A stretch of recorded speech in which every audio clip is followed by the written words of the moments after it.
பேர்லேயே தெரியும், சரப ஈஸ்வரர், சிவஸ்வரூபம் தான் அவர். அந்த இரண்யன்கிற அரக்கன் என்ன பண்ணுறா, சிவனை நோக்கி ஒரு தவம் இருக்கான். எனக்கு மரணம் என்பது நிகழப்படாது, காலையில் நிகழப்படாது, மதியம் நிகழப்படாது, இரவு நிகழப்படாது, வீட்டுக்கு வெளியிலும் நிகழப்படாது, வீட்டுக்குள்ளேயும் நிகழப்படாது, மனிதனாட்டி மரணம் நிகழப்படாது, பறவையாட்டி நிகழப்படாது, விலங்காட்டி நிகழப்படாது, மிருகங்களாட்டி மரணம் என்பது வரக்கூடாது அப்படின்னு சொல்லி ஒரு வரம் கேட்குறான். நம்ம ஆள் தான் தெரியுமே, யாராக இருந்தாலும் அவங்க ஆழ்ந்து தவம் இருந்தாருன்னா முதல்ல வரத்தை கொடுத்துருவார் சிவபெருமான். அது மாதிரி கொடுத்துட்றார். இந்த வரத்தை வாங்கிட்டு அந்த இரண்யன்கிற அரக்கன் என்ன பண்ணுறான்னா, தேவர்கள் எல்லாம் போய் ரொம்ப ஹிம்சிக்கிறான். சிவநாமா சொல்லக்கூடாது, இரண்யாய நமஹா, என்னுடைய பேரில் தான் யாகங்கள்லாம் நடக்கணும், நான் தான் தெய்வம் அப்படின்னு சொல்லி ரொம்ப தொந்தரவு பண்ணுறான். பகவான் என்ன பண்ணுறார், அவனுக்கு ஒரு குழந்தைய உண்டு பண்ணுறார்.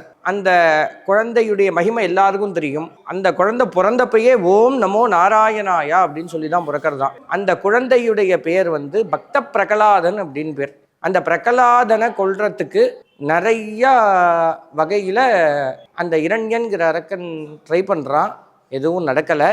அதற்கப்புறம் இந்த தூணை என் பகவான் தூண்லையும் இருப்பான் துரும்புலையும் இருப்பான்னு சொன்னோன்னே, இந்த தூணில் பகவான் இருப்பானா அப்படின்னு சொல்லி கேட்கிறான். இருப்பார் அப்படின்னு சொன்னோன்னா அந்த தூணை புழக்கிறார். நரசிம்ம அவதாரம் வர்றது நல்லா தெரிஞ்சுக்கணும். மனுஷனாட்டி நிகழப்படாது, மிருகத்தாட்டி நிகழப்படாதுன்னு தான் வரம் வாங்கினார். நர உடல் சிம்ம முகம், இதுதான் நரசிம்மன், ரெண்டும் கலந்த கலவை.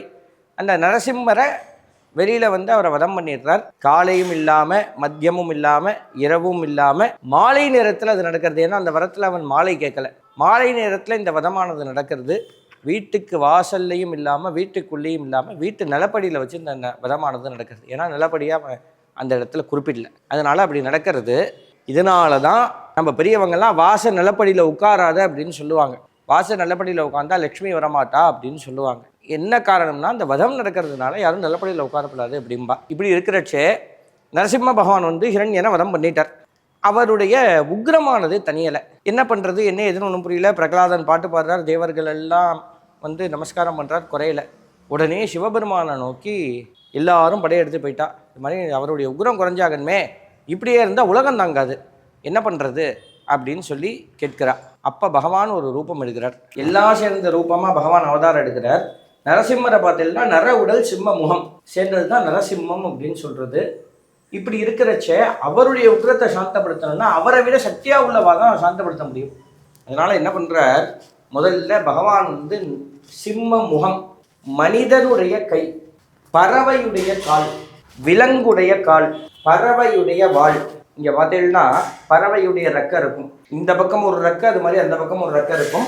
இந்த ரெக்கையில் என்ன சொல்லப்பட்டிருக்கு அப்படின்னா, ஒரு வலது பக்க ரெக்கையில் சூலினி துர்காவும் இடது பக்க ரெக்கையில் பிரத்யங்கரா தேவியும் இருக்கா அப்படின்னு சொல்லப்பட்டிருக்கு. இப்படி எல்லாம் கலந்த கலவையாக சரபம்னு ஒரு ரூபம் எடுத்துடுறார். எடுத்துட்டு நரசிம்மருக்கு மேலே 3 வட்டம் அடித்து பறக்கிறார். பறந்து வந்து நரசிம்ம பகவானை அப்படியே கட்டி பிடிச்சுன்றார். இங்கே பார்த்தீங்கன்னா தெரியும், இந்த ஒரு ரூபத்தில் மட்டும்தான் சிவ விஷ்ணு ஸ்வரூபமாக பகவான் காட்சி தருவார். இங்கே நரசிம்ம பகவான் இருக்கார். அப்படியே எல்லாம் தரிசனம் பண்ணிக்கோங்க. இப்படி இருக்கிறச்சே இவருடைய மகிமை என்ன, சரி சொல்லிட்டேள், அவதாரம் சொல்லிட்டேள், இவரை பிரார்த்தனை பண்ணுறதுனால என்ன ஆகும் அப்படின்னு கேட்டேன்னா, நரசிம்மருடைய உக்ரத்தையே அடக்குனதுனால எந்த ஒரு துஷ்ட சக்தியும் இவர்கிட்ட அண்டாது.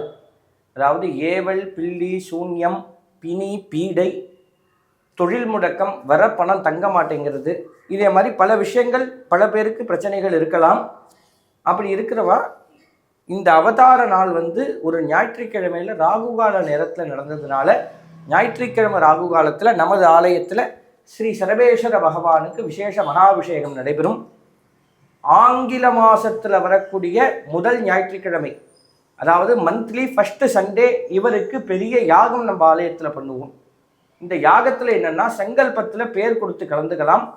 அந்த சங்கல்பத்தில் பெயர் கொடுக்கும் பொழுது, இங்கே வந்து சங்கல்பம் செய்யும்போது என்ன பிரச்சனை அப்படிங்கிறது சொன்னோன்னா, விபூதியில் சக்கரம் போட்டு எலும்பிச்சம்பழம் வச்சு இவர்கிட்ட ஜபம் பண்ணுவோம். இது மாதிரி இந்த பிரச்சனையோடு வந்திருக்காங்க, இந்த பிரச்சனையானது தீரணும் அப்படின்னு சொல்லி, இந்த இப்போ ஒரு வாட்டி வந்து கலந்துக்கிறேன் அப்படின்னா 27 நாள் அதுக்கு கணக்கு. 27 நாளில் இந்த பிரச்சனை முடியுமா? முடியாது. அந்த பிரச்சனைக்கு சால்வு கிடைக்குமா? கிடைக்காது. அப்புறம் எதுக்கு 27 நாள்?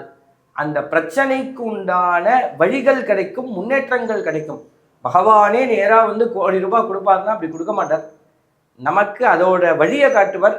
அதை நம்ம யூட்டிலைஸ் பண்ணிட்டு போகணும். ஒரு வீட்டில் நிறையா பிரச்சனை இருக்குது, அவளுக்கு அந்த பிரச்சனையிலேருந்து வெளியே வர காலம் வந்துடுத்துன்னா தான் இவரை தரிசனமே பண்ண முடியும்.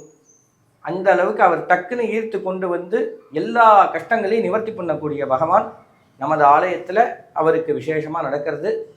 நமது ஆலயம் ஸ்ரீ மீனாட்சி அம்மன் உடனாகிய சோமசுந்தரேஸ்வரர் ஆலயம், சென்னை ஆழ்வார் திருநகர் மேட்டுக்குப்பங்கிற பகுதியில் மீனாட்சி அம்மன் நகர் சந்நிதி தெருவில் இந்த ஆலயமானது இருக்குது. நமது ஆலயத்தில் சரபேஸ்வர பகவானுக்கு விசேஷமாக யாகங்கள் நடைபெறுறது. இன்னொன்று என்னென்னா, இங்கே உள்ள பகவான் வந்து ரொம்ப பிரசித்தி பெற்ற பகவான். இங்கே பிரதட்சணம் பண்ணக்கூடிய அளவுக்கு இடம் இருக்குது. இவருக்கு 21 பிரதட்சணம் ரொம்ப விசேஷம். அது மாதிரி ஏதாவது பிரச்சனைகள் இருந்தால் இவர்கிட்ட வந்து கேள்வி கேட்டுட்டு கனி வாங்கிட்டு போகிறான். அப்படி போகிறவாளுக்கு அது பகவான் அதை சரி பண்ணி கொடுத்துருக்கார். அப்படியே ஒரு நிமிஷம் கேமராவை அப்படியே திருப்பும் போனேன். நேராக பார்த்தீங்கன்னா மேலே ஒரு கண்ணாடி தெரிகிறதா? ஒரே நிமிடம். அதோ ஒரு கண்ணாடி தெரிகிறதா? அந்த கண்ணாடியில் பகவான் தெரிவார். இது மக்கள் பார்க்கறதுக்காக கிடையாது. இப்போ இந்த கோவிலெல்லாம் அருள்வாக்கு சாமி வந்துடுத்து அப்படின்னா விபூதி போடுவா. அப்படி அடங்கலைன்னா கால் கட்டவரலை பிடிச்சி அழுத்துவா, அதிலே அடங்கிடும். அதுவும் அடங்கலைன்னா ஆக்ரோஷமாக சாமி ஆடுறவாளுக்கு, அதுவும் அடங்கலை அப்படின்னா ஆக்ரோஷமாக சுவாமி ஆடுறவாளுக்கு கண்ணாடியை கொண்டு போய் அவள் முகத்துக்கு நேராக காட்டுவா. அவளுக்கு ஒரு நினைவு வந்துடும், நம்ம முகமாக இப்படி ஆக்ரோஷமாக இருக்குன்னா அவள் சாந்தமாவா. உக்ர தெய்வதைக்கு முன்னாடி எப்பொழுதும் கண்ணாடி இருக்கணும்.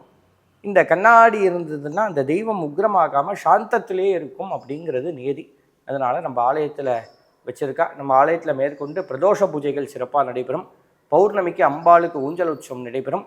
அந்த ஷூலினி துர்கான்னு சொன்னேன் இல்லையா, இங்கே வந்து சர்வேஸ்வரர் எங்கே இருக்காரோ அங்கே ஷூலினி துர்கா இல்லைன்னா பிரத்யங்கரா தேவி இருக்கணும்.